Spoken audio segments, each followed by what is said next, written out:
Hello students, मैं Anoop sir all exam pass coaching centre के माध्यम से आज आप लोग को इंटरमीडिएट की फिजिक्स का चौथा अध्याय लेकर आया हूँ, जिसका नाम है संधारित्र तथा पराबैद्यता। इसका कुछ टॉपिक हम लोग पढ़ चुके थे और इस टॉपिक में हम लोग विलगित गोली चालक के लिए धारिता के व्यंजक प्राप्त करेंगे और साथ ही साथ हम लोग आवेशित चालक की स्थितिज ऊर्जा के लिए व्यंजक प्राप्त करेंगे।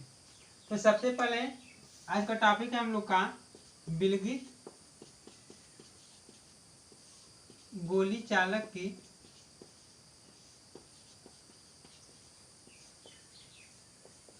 धारिता। मान लें हम लोग कि कोई विलगित गोली चालक है जिसकी त्रिज्या a है, वह किसी के पराबैद्यता वाले माध्यम जैसे मोम, कांच आदि में स्थित है। इस गोली चालक को जब Q आवेश दिया जाता है तो यह आवेश उसके पूरे पृष्ठ पे एक समान रूप से वितरित हो जाता है। क्योंकि इस गोली चालक के केंद्र से इसके पृष्ठ की दूरी हमेशा समान होती है, इसलिए यह एक समविभव पृष्ठ की भांति व्यवहार करता है। तब हम लोग इसके केंद्र से ये दूरी पर या उसके पृष्ठ पे वैद्युत विभव ज्ञात करेंगे। तो सबसे पहले मान ले रहे हैं हम लोग कि कोई विलगित गोली चालक है जिसकी त्रिज्या a है, यह के पराबैद्यतांक वाले माध्यम में रखा गया है और जब इसे Q आवेश दिया जाता है तो यह आवेश इसके पूरे पृष्ठ पे एक समान रूप से वितरित हो जाता है। तो यह एक समविभव पृष्ठ के रूप में कार्य करता है। तो इसके प्रत्येक पृष्ठ के प्रत्येक बिंदु पर वैद्युत बल रेखाएं लंबवत प्रतीत होती हैं।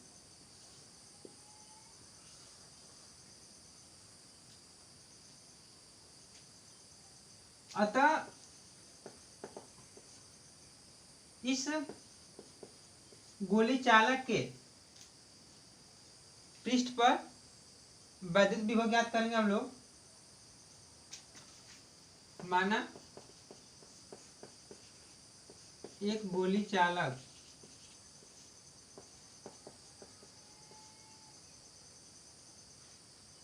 है जिसकी त्रिज्या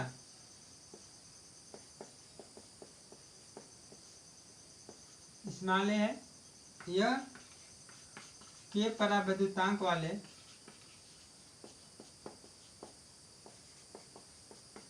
माध्यम जैसे कांच, लकड़ी इत्यादि में स्थित है, यह रखा गया है।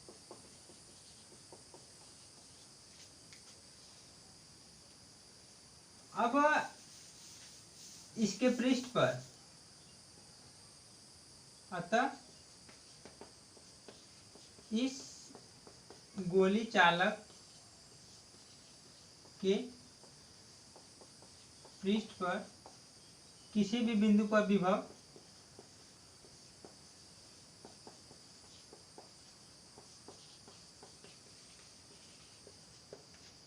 v बराबर हो जाएगा 1/4 पाई एप्सिलॉन 0 के Q बटा में R। तो R की जगह पे इसकी त्रिज्या हम लोग a माने हैं, तो यहाँ पे हो जाएगा Q बटा में a। यदि इस गोली चालक की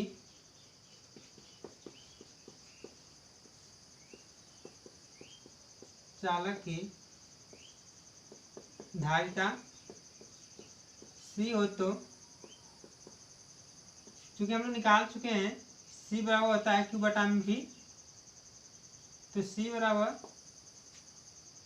Q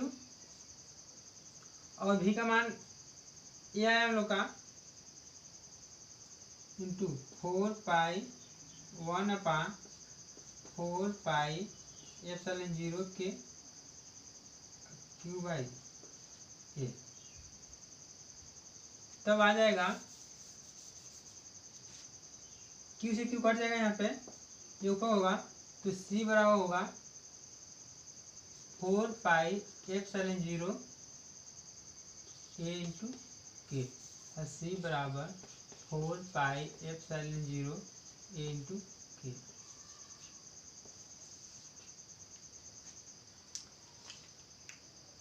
इससे स्पष्ट होता है कि आवेशित विलगित गोली चालक की धारिता C उसके त्रिज्या के अनुक्रमानुपाती होता है। सिद्ध करने के लिए देता है कि सिद्ध कीजिए कि विलगित गोली चालक की धारिता त्रिज्या के अनुक्रमानुपाती होता है। तो हम लोग व्यंजक प्राप्त कर चुके हैं, C बराबर 4πε0 A इंटू के। तो इससे स्पष्ट होता है कि आवेशित गोली चालक की धारिता उसकी त्रिज्या के अनुक्रमानुपाती होता है। अतः इससे स्पष्ट होता है कि C अनुक्रमानुपाती A।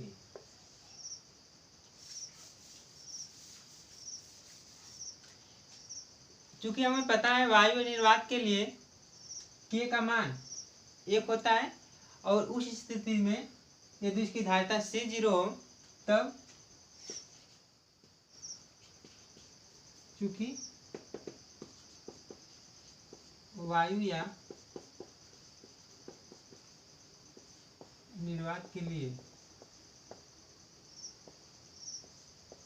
K बराबर 1 तब C0 बराबर प्राप्त होता है हम लोग को 4πε0 A।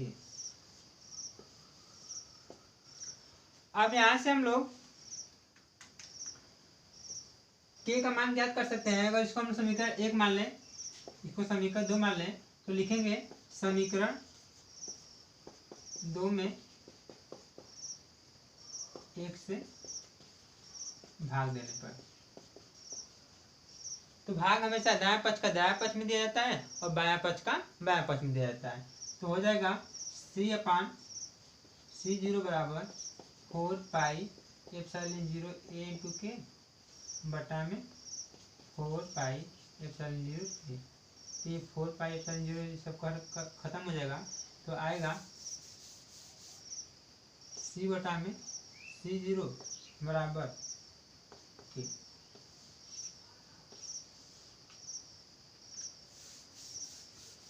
अब यहाँ से हम लोग किसी माध्यम का पराबैद्यतांक K हो तो इसकी परिभाषा ज्ञात कर सकते हैं। पराबैद्यतांक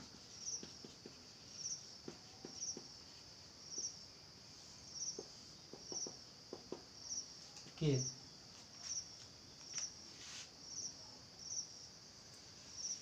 अतः किसी गोली चालक को किसी के पराबैद्यतांक वाले माध्यम में रखने पर उनकी धारिता और उसी गोली चालक को वायु या निर्वात में रखने पर उसकी धारिता के अनुपात को उस माध्यम का पराबैद्यतांक K कहते हैं। क्योंकि यह अनुपात बराबर होता है इसके करे तो इसका कोई मात्रक नहीं होता है। फिर यहाँ से हम लोग चूंकि हम लोग पता चल गया C बराबर होता है 4πε0 A निकाले हैं, तब यहाँ से ε0 का मात्रक निकाल सकते हैं। तो ε0 बराबर हो जाएगा C/4πA। ε0 जहाँ निर्वात की विद्युतशीलता है,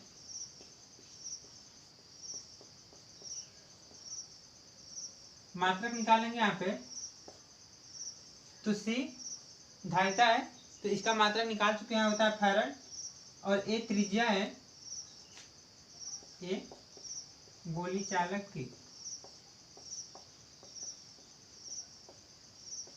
त्रिज्या है और A त्रिज्या है और उसका मात्रक होता है मीटर। तो इसका ε0 का मात्रक हो जाएगा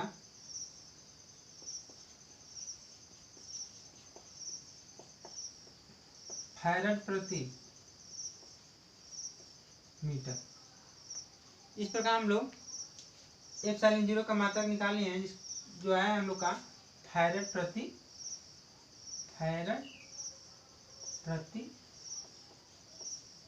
मीटर।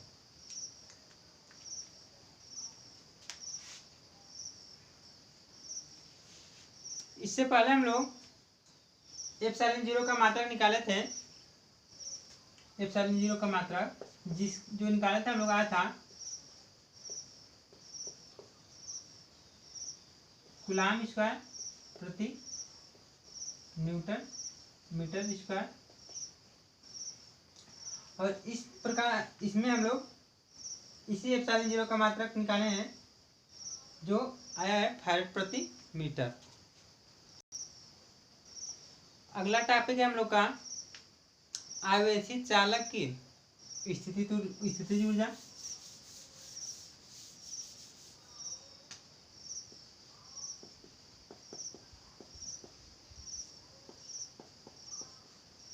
आवेशित चालक की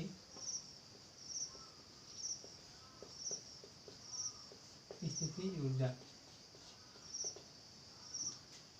किसी चालक को आवेशित करने के लिए कुछ न कुछ कार्य अवश्य करना होता है। किसी चालक को आवेशित करने के लिए कुछ न कुछ कार्य अवश्य करना होता है और वही कार्य उस आवेशित चालक की स्थितिज ऊर्जा के रूप में संचित होता है। अतः किसी चालक को आवेशित करने में किए गए कुल कार्य को उस आवेशित चालक की स्थितिज ऊर्जा कहते हैं। अगर हम मान लें कि कोई चालक हो जिससे Q आवेश दे रहे हैं, यदि Q आवेश छोटे छोटे भागों में विभाजित करके दिया जाए तब प्रारंभ में उसका विभव शून्य से बढ़कर V हो जाता है। जब आवेश का पहला भाग दिया जाता है शुरू में, तब उस समय उसका विभव शून्य होता है और उसे कोई भी कार्य नहीं करना पड़ता है। और इसी प्रकार ऐसे ही जब हम लोग आवेश देते रहे तब क्या होता है कि उसमें यदि चालक है ये तो शुरू में आवेश नहीं दिए, जैसे ही आवेश Q का कुछ भाग इसमें दे दिए ऐसे, तो और शेष भाग देने के लिए एक प्रकार का इनका भी प्रतिकर्षण बल लगेगा और इस प्रतिकर्षण बल के विरुद्ध एक कार्य करना पड़ता है। तब मैं यदि Q आवेश देने पे, यदि हम पूरा Q आवेश दे दें तब उसका विभव शून्य से बढ़ के V हो जाता है। तब हम लोग उसका Q आवेश देने पर औसत विभव निकाल लेंगे। तो Q आवेश देंगे तो उसका औसत विभव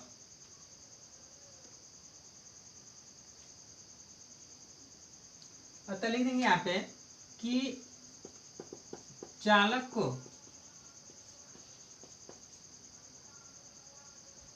Q आवेश देने पर औसत विभव, चूंकि प्रारंभ में विभव शून्य था और शून्य से बढ़कर अंतिम विभव V हो जाता है, तो औसत विभव क्या करते हैं, पहला और अंतिम और दूसरे भागते हैं हम लोग, तो हो जाएगा 0 प्लस V/2 अर्थात हो जाएगा V/2। चूंकि यह विभव ही इस विभव पर ही कार्य किया जाता है, तो कुल कार्य निकालना हम लोग, तो कार्य W बराबर होता है औसत विभव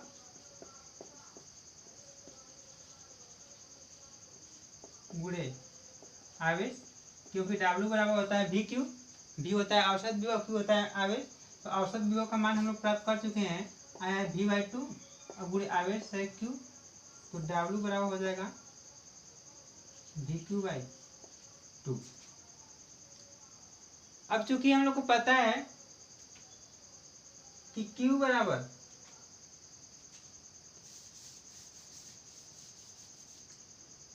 होता है CV, तो Q बराबर CV से हम लोग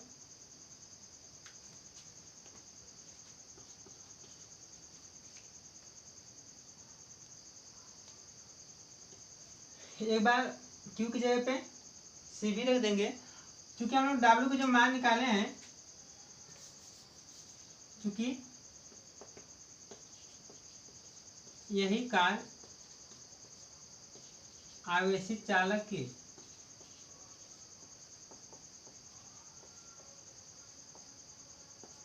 स्थितिज ऊर्जा के रूप में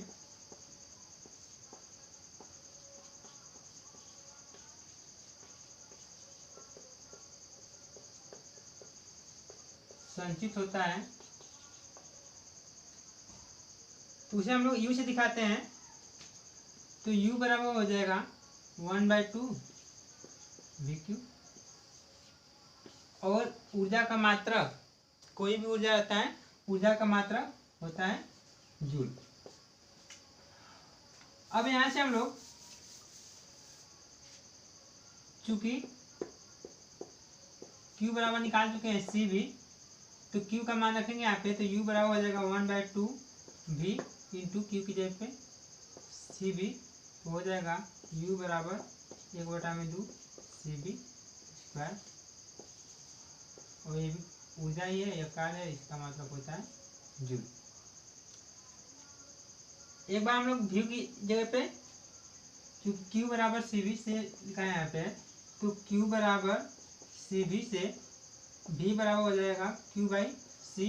तो एक बार हम लोग V की जगह पे Q/C रख सकते हैं यहाँ पे, तो यहाँ पे रखेंगे तो U बराबर 1/2, अब V की जगह पर लगेगा Q/C, यहाँ पे पहले से ही Q है, तो U बराबर हो जाएगा 1/2 Q²/C। ये भी स्थितिज ऊर्जा है, तो इसका मात्रक भी जूल होता है। इस प्रकार हम लोग स्थितिज ऊर्जा के लिए कई सूत्र प्राप्त कर चुके हैं। U बराबर 1/2 VQ, या U बराबर 1/2 CV², या U बराबर 1/2 Q²/C। मैं आशा करता हूँ ये वीडियो आप लोगों को समझ में आया होगा। यदि इसमें आप लोग को कोई प्रॉब्लम हुई हो तो नीचे कमेंट में जरूर लिखें। धन्यवाद।